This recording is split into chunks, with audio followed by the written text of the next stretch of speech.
ወጣቶች እንደ ቅጠል እየረገፉበት ያለ መድኃኒት አይነት ነው ሱስ የሚያዝን እና የሀገሬ ወጣቶች እንዲህ ሆነው በመቅረታቸው በጣም አዝናለሁ።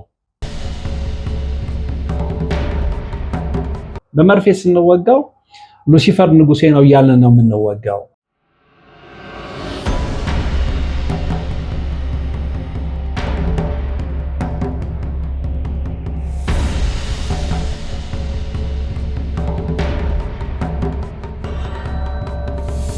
ይሄ ትውልድን እየፈጀ ያለ ድምጽ አልባ ገዳይ ስለሆነ ማለት ነው።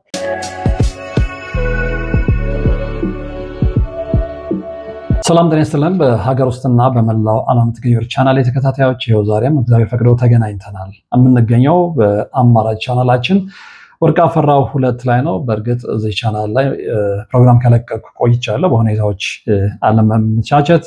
አሁን ግን እንደ እግዚአብሔር ፍቃድ ይሄኛውንም ቻናል በደንብ እናንቀሳቅሰዋለን። ከእናንተ የሚጠበቀው ቻናሉን ሰብስክራይብ እንዲሁም ደግሞ ላይክ ማድረግ ነው። እንግዲህ ለዛሬ ወደ እናንተ የማደርሰው መርሃ ግብር የሚሆነው ምንድነው? አንድ አባት አግኝቼ ነበረ በቅርቡ ሰፈሬ ውስጥ። እንግዲህ በቀጠሮ አይደለም የተገናኘ ነው፣ አጋጣሚ ነው ያገናኘን እና እንደውም ስፈልግህ ነበረ ስለተገናኘን ደስ ብሎኛል። አንዳንድ ነገሮችን ማውራ ነገሮች ነበር አሉኝ። ፍቃደኛ ነበርኩ፣ ጊዜም ስለነበረኝ ያን ያህል የሚያጣድፍም ነገር ስላልነበረኝ የእሳቸውንም ሀሳብ መስማት ስለፈለኩ ሰፈሬ አካባቢ የሚገኝ አንድ ካፌ ውስጥ ቁጭ ብለን ረጅም ሰዓት አወራንና ዋናውን ነገር አልነግራችሁም፣ ያ የእሳቸው ፕራይቬት ስለሆነ ማለት ነው። በዛ ጉዳይ ላይ ስላልተነጋገርን፣ ነገር ግን ከዛ ውስጥ ቀንጭቤ በተለይ ይሄኛውን አሁን የምነግራችሁን ነገር ብዙዎችን ግንዛቤ ለመፍጠር ይረዳልና እንደው ብትጠቀምበት ስላቸው ምንም ችግር የለውም፣ እኔም እየነገርኩ ያለሁት ለዛ ነው ያሉኝ። ነገር ግን ይሄ ፕራይቬት የሆነ ላይፋቸውን በተመለከተ ገና አንዳንድ ነገሮች የሚስተካከሉ ስላሉ እሱን ለጊዜው ተወት አደርገዋለሁ። ግን በጣም የሚያሳዝን ታሪክ ነው የነገሩኝ። በጣም የሚያሳዝን የተጎዱ አባት ናቸው። በጣም ብዙ አፕ ኤንድ ዳውን ውስጥ የነበሩ ነገር ግን በኋላ በሊቀ ሚካኤል ወይም ደግሞ በመላእክት አለቃ በሚካኤል ቅዱስ ሚካኤል በጣም የሚገርም የህይወት ለውጥ ያሉ አባት ናቸው። ያው ፍቃድ ስለሌለኝ ምንድነው ምናምን የሚለው ነገር አልነግራችሁም እንጂ እና እኛ አባት እንግዲህ እንደነገሩኝ አልሞስት 4 ልጆች አሏቸው። ከአራቱ ልጆች መካከል አንደኛዋ ልጅ መስመር ትስትባቸዋለች። መስመር ትስትና ሪሃብ ሴንተር ያስገባታል። ጦር ኃይሎች አካባቢ የሚገኝ ሪሃብ ሴንተር። እኔ አሁን እዛ አካባቢ ሪሃብ ሴንተር መኖሩን አላውቅም ነበር። ከሳቸው ነው የሰማሁት። ያው ለሰፈሬ ቅርብ ስለሆነ ጦር ኃይሎችን በደንብ አውቀዋለሁ። መልካም ነው እንደዚህ አይነት የማገገሚያ የወጣቶች ማገገሚያ ተቋማት መገኘት መልካም ነው። እና ምን ሆና ነው ብያቸው ነበረ። የሚገርምህ መስመር ሳተችብኝ። ከዛ በኋላ አዲክትድ ሆነች፣ የድራግ ተጠቂ ሆነች፣ ድራግ ትወስዳለች። ከዛ በኋላ እዛ አስገባናት። እዛ ገግማ ስትወጣ ብዙ ነገር መከርኳት። በእግዚአብሔርም ጣልቃ ገብነት በእግዚአብሔርም ቸርነት ያቺ ልጅ ከነበረችበት ነገር ትወጣና አንድ ሰው ተዋወቀች። ከዛ ሰው ጋር ፍቅር መሰረተች፣ የትዳር መሰረተች። አሁን አሜሪካ ውስጥ የልጆች እናት ሆና የምትኖር ልጅ ነች። ገና ስታገባ 25 ዓመት ሆና ነው 25 ወር 26 በወጣትነቷ ነው የዳሩት። ከዛ እንደወጣች በቃ መረጋጋቷን ሲያውቁ ከተሰብስባም እንድትቀመጥ ስለተፈለገ ነበረ። ኦልሞስት እንግዲህ ኢትዮጵያ ውስጥ 20 ምናምን ዓመት ለትዳር ብቁ እድሜ ነው። እሳቸው ተሳካላቸው፣ ግን ያልተሳካላቸውስ ነው። አሁን እንግዲህ ልጃቸው በጣም ተረጋግታ ከነገረቻቸው ታሪክ ውስጥ በጣም ሾክ የሚያደርገው ነው ለኔ ነገሩኝና ተሰብስበን አለ ባቻ ግፊት የመጣ ነው። ድራግ ይወስዱ ነበረ። ከሚወስዱ ድራግ ውስጥ መካከል አንደኛው ትራማዶል ነው። ስለ ትራማዶል በደንብ እናወራለን። አሁን ወጣቶች እንደ ቅጠል እየረገፉበት ያለ መድኃኒት አይነት ነው ሱስ የሚያዝን አዲክት የሚሆን ያለ ዶክተር ትዕዛዝ መወሰድ የሌለበት ነገር ግን ሱስ የሚያስይዝ ስለሆነ ብዙዎቹ ወጣቶች ያንን መድኃኒት በገፍ እየተጠቀሙት ነው። እንግዲህ እዚህ ጎዳና ላይ ወጥተህ ጎመን ሸጥ ሙዝ ሸጠህ እየተባለ ጋሪው የሚደፋበት ሀገር ውስጥ እየኖርን ትውልዱን እንደ ቅጠል የሚያረግፍ ትራማዶል ግን እንደ ከረሜላ ፋርማሲው ሲቸበቸብ ዝም ብሎ የሚመለከት አካል ትክክለኛ ፍርድ ሰጪ ነው ብሎ ለማመን ይከብዳል። ምክንያቱም ይሄ ትውልድን እየፈጀ ያለ ድምፅ አልባ ገዳይ ስለሆነ ማለት ነው ትራማዶል። እና ልጅቷ ለአባቷ የነገረቻቸው ምንድነው ትራማዶሉን የአምፖል አለ፣ ያንን አምፖል ያውልቁትና ከላይ ያለው አለ የለችም ያልቅና ባዶ ይሆናል። ውስጡ ቀፎ የሆነ የለ አምፖሉ ከላይ ያለች ሆነች እንትን ውስጥ የምትገባውን ያውጣትና ያችንን በደንብ አጽድተው እዛው ትራማዶሉን ይከቱትና ዱቄት አድርገውት ዱቄቱን በመርፌ ሁሉ ነው የሚወጉት። በነገሩ በእንክብል የሚዋጥም ትራማዶል አለ፣ በመርፌ የሚሰጥ አለ። አንዳንድ ጊዜ በመርፌ የሚሰጠውን ካላገኙ ይሄኛውን እንክብሉን የሚዋጠውን እሱን አድቅቀው አልመው እንዲመቻቸው አድርገው በእንትን ነው የሚወስዱት፣ በመርፌ ማለት ነው። እና በጣም ያስደነገጠኝ ግን ምንድነው በመርፌ ስንወጋው አባት ያለችኝ ያሉ በመርፌ ስንወጋው ሉሲፈር ንጉሴ ነው እያልን ነው የምንወጋው። ስለዚህ ይሄ መድኃኒት ዝም ብሎ ለሶስት ማስታገሻነት የሚወሰድ ብቻ ሳይሆን የመንፈስም ተጽዕኖ አለው ማለት ነው። ዝም ብሎ የሚወሰድ ካልሆነ ሉሲፈር ንጉሴ ነው እየተባለ ቃል እየተገባ ሪቹዋል እያደረጉ ይሄ ቃል መግባት ነው። በጣም የሚያሳዝነው አንዱ የተወጋበት መርፌ ሌላ ይቀበልና እንደገና መጥቶበት አዎ ሉሲፈር ንጉሴ ነው እያለ ነው የሚቀባው። በጣም አሳዛኝ ነው። ሉሲፈርን በአደባባይ የሚያመልክ ትውልድ፣ አእምሮ በሉሲፈር ሀሳብ የተጨናነቀ የተያዘ አእምሮ የታጠበ ትውልድ ኢትዮጵያ ውስጥ እንደ አሸን ፈልቷል። እና እንደውም ከነበርንበት ካፌ ፊት ለፊት ስርቻዎች አሉ ማለት በየአፓርትመንቱ ጥጋጥግ የሚገርምህ አሉኝ። አሁን እኔ እናንተ እዚህ ጋር ቁጭ ብለን ፊት ለፊት የሚታይሃል ስራ እንግዲህ እኔ ሁሌ የምመላለስበት ነው ሰፈሬ ውስጥ። አሁን እዛ ገና ምንም የማያውቁ ህፃናቶች ምንም የማያውቁ ታዳጊዎች በየጥጋጥጉ ቁጭ ብለው ትራማዶል ሲወስዱ ልትመለከታቸው ይችላል። ልብ ብለህ ስላላየህ ሊሆን ይችላል።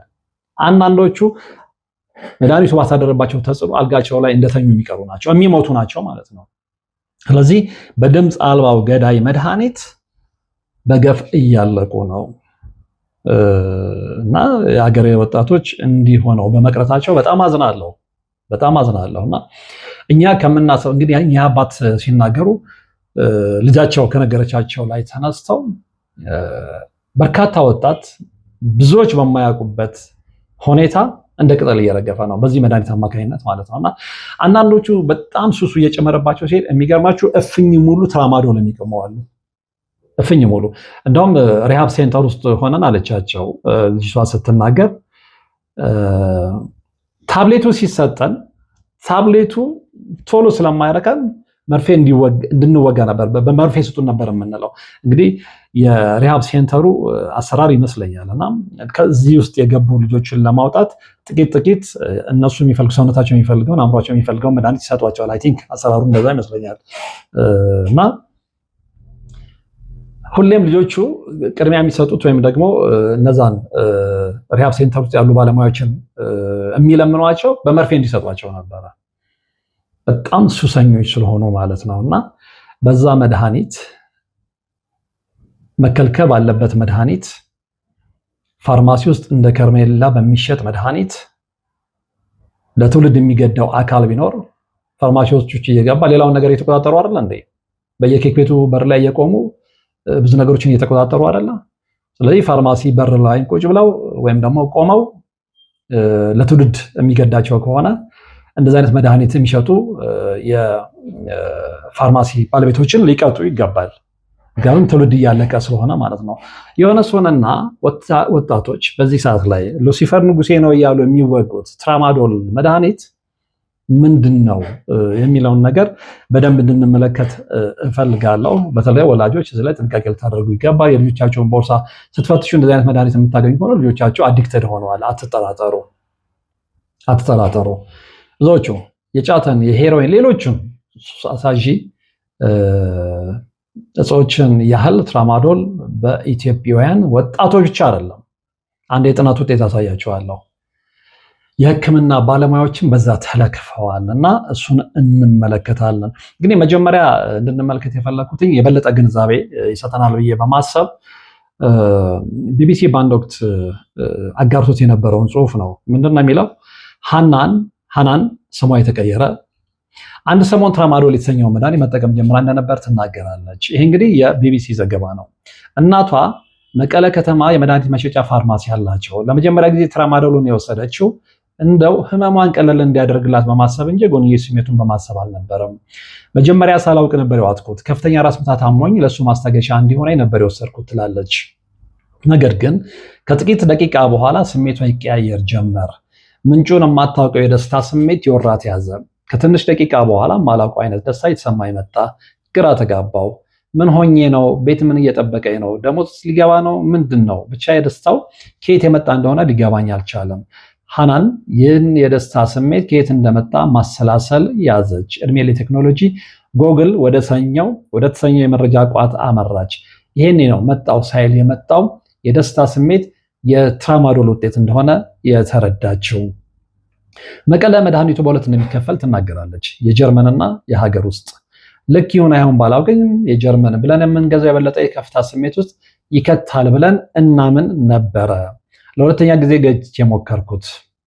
ከዚያ በኋላ እናቴ ፋርማሲ ስላላት መውሰድ ስፈልግ ከዚያ ነበር መውሰደው። ቀስ እያለ ከባድ እንደሆነ እየገባኝ መጣ። ካለምንም ምክንያት በጣም ደስተኛ ያደርጋል የምትለው ሃናን ይህንን ክፍል ለሁለተኛ ጊዜ መሞከር እንደፈለገችና እንዳደረገችው ነው የምትናገረው።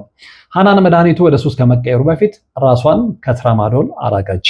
ደስተኛ መሆን ማንም ሰው የሚፈልገው ስሜት ነው፣ ግን እውነተኛ አይደለም። መድኃኒቱ ከሰውነት ስርዓት በወጣ በደቂቃ ውስጥ ያው ተመሳሳይ ሰው ነህ። በጣም ሱስ ያስይዛል። ፈጣሪ ይመስገን እኔ እዚህ ደረጃ ላይም አልደረስኩም። የተወሰነ ከወሰድኩ በኋላ ምን እያደረኩ እንደሆነ ስለገባኝና በቀላሉም እያገኘሁት ስለነበር በጣም አስፈራኝና ተውኩት ትላለች ሃናን። ትራማዶል ምንድን ነው?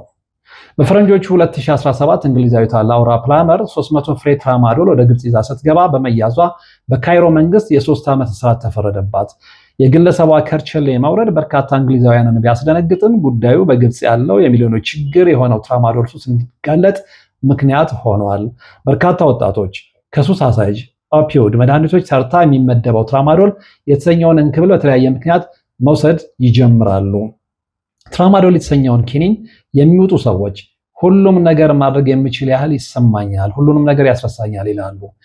አንድ ፍሬ ብለው ጀምረው ወደ 2 አልፎም ወደ 3 እና 4 ፍሬ ያመራሉ። ይሄኔ ነው የሱስን ዓለም እንደተቀላቀሉ የሚገባቸው፣ ለመውጣትም የሚቸግራቸው። ሃናን እኔ እንኳን ከአንድ ፍሬ በላይ ወስጄ ባላውቅም ሌሎች የማውቃቸው ሰዎች ግን መጠኑን እየጨመሩ ይሄዳሉ ስትል የታዘበችውን ትናገራለች።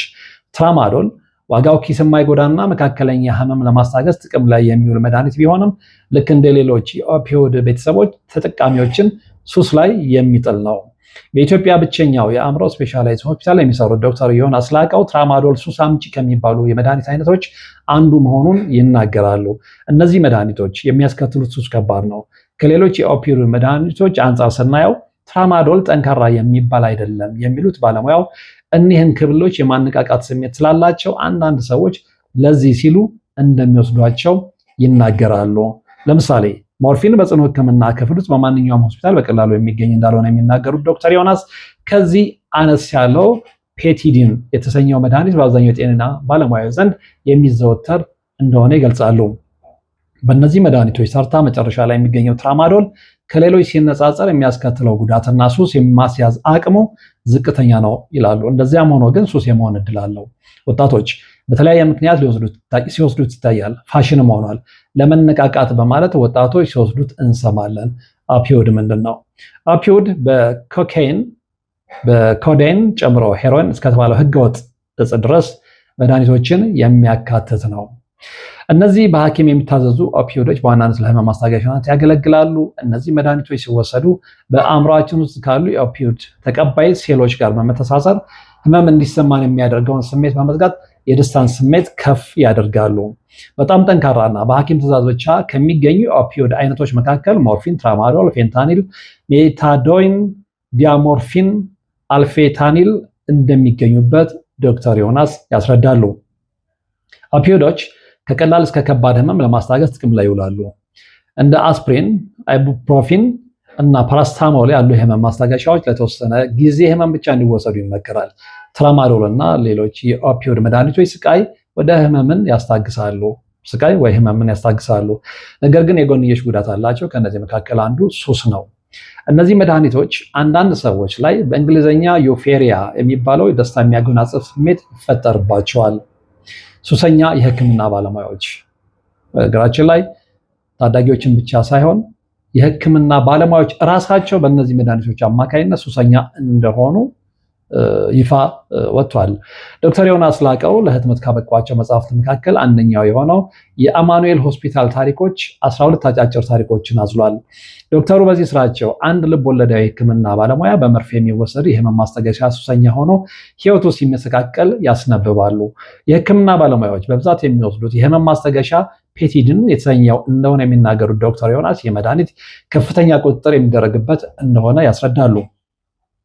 የትራማዶል ልዋጭ ቫሪያንት የሆነው ፔቲድን ጠንካራና ህመም ማስታገስ አቅም ከፍ ያለ እንደሆነ ዶክተሩ ይተነትናሉ። ይህ መድኃኒት ሲወሰድ አንዳንድ ሰዎች ላይ የሚፈጥረው የደስታ ስሜት ከፍ ያለ ስለሚሆን ሱስ የመሆን እድሉ ከፍ ያለ ነው። ዋጋው ውድና በጣም ከፍተኛ ቁጥጥር የሚደረግበት ስለሆነ ወጣቶች በቀላሉ ሊያገኙት አይችሉም።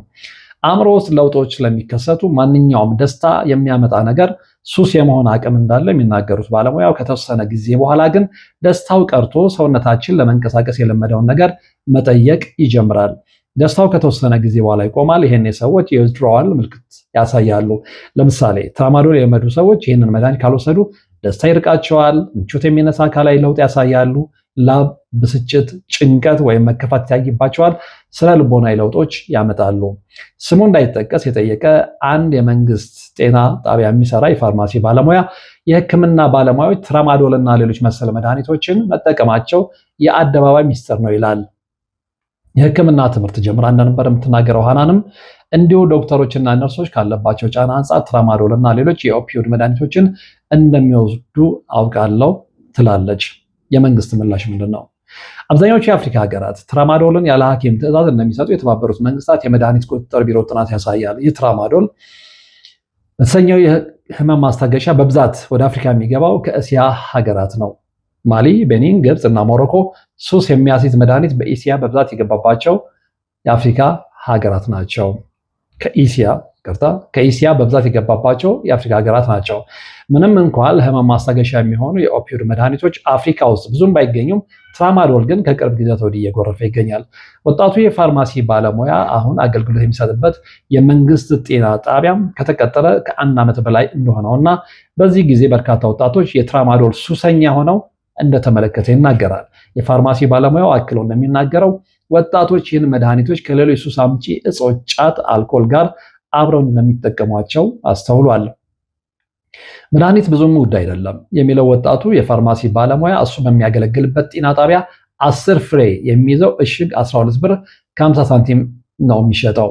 በቀን 2 ጊዜ ነው የሚፈቀደው። አንዷ ፍሬ 50 ሚሊግራም ናት። በአንድ ጊዜ 100 ሚሊግራም መውሰድ ይቻላል። ነገር ግን ከ200 ሚሊግራም በላይ በቀን አይፈቀድም። አንዳንድ ሰዎች እስከ 4 ፍሬ በአንድ ጊዜ ይወስዳሉ። አንዱን እሽግ በአንድ ቀን ሊጨርሱት ይችላሉ።